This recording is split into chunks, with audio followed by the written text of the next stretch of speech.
Employees are getting completely fed up of the old corporate structures, and nothing proves that point better than the Great Resignation.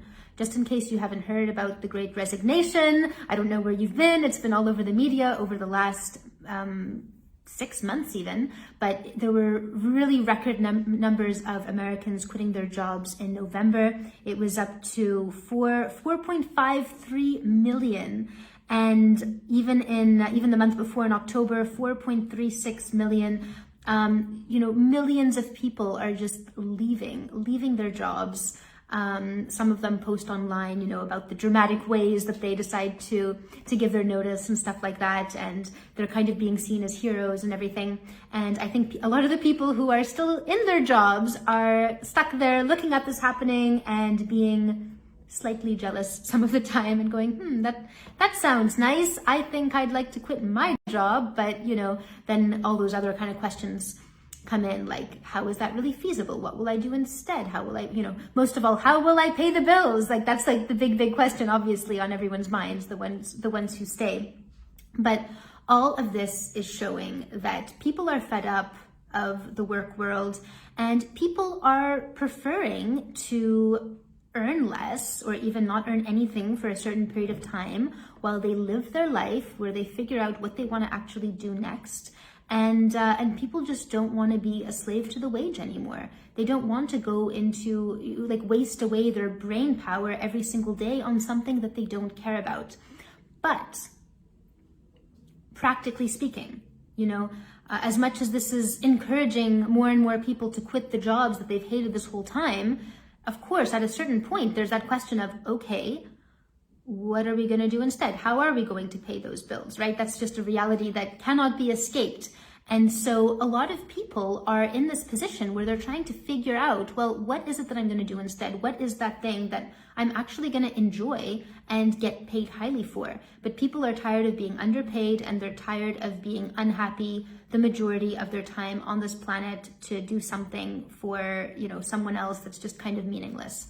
And the big problem is that we're not taught in school how to figure out that specialization, that thing that you were born to do, that you love to do, where the hours pass, and instead of counting down the minutes of the day until you can leave the office, you're actually excited to get to the office, or get to your desk if you're working from home, to do that thing that you're proud of, that gives you life experiences that you wouldn't get to do without that job. Nobody teaches you how to find that thing. And so what happens is you just end up in these boring corporate jobs that you don't like, or following some Facebook ad for some program promising to make you rich online, and it's not a match at all with your skill set. And then guess what? You end up back where you started, at some job that you hate.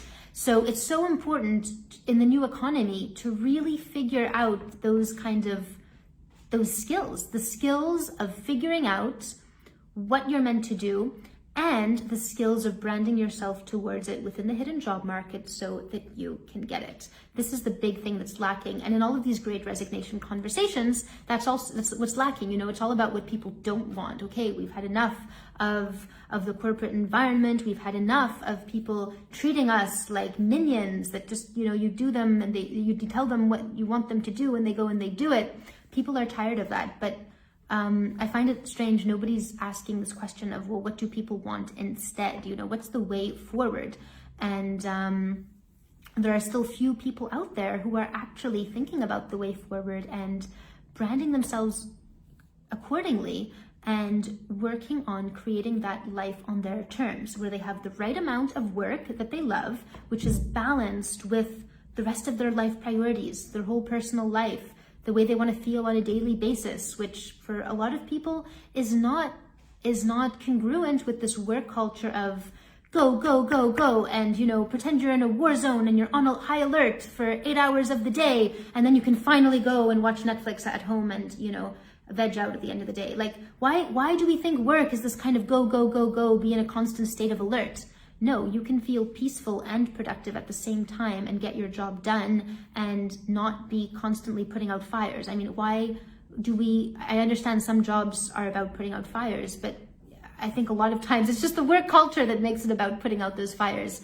So if you really want to survive and thrive in the new economy, really make sure you are thinking about your not just quitting and getting away from what you don't want, but you're also putting a plan together to figure out what you do want and positioning yourself within the new economy. So you're not just hashtag anti-work and hashtag Great Resignation and posting a bunch of things about how much you hate your boss, but you're also planning to get yourself to where you want to be. And obviously, if you need help with that, reach out to me. I have a sequence that I help my clients with, which is the Ideas to Clarity sequence, which helps them get really, really clear on their purpose and figure out what it is that they're meant to do, as well as that branding in the new economy, so that they can have those positions come to them and even create their own positions a lot of the time. Like one of my clients recently, she created the exact job that she wanted, and now she's getting those offers. But that job didn't exist on any job board. She's creating it by herself, for herself,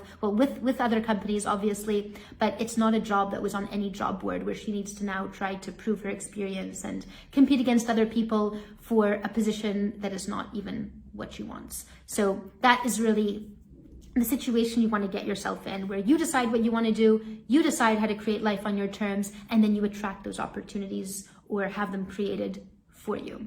So I hope this was helpful, and I will see you on the next video.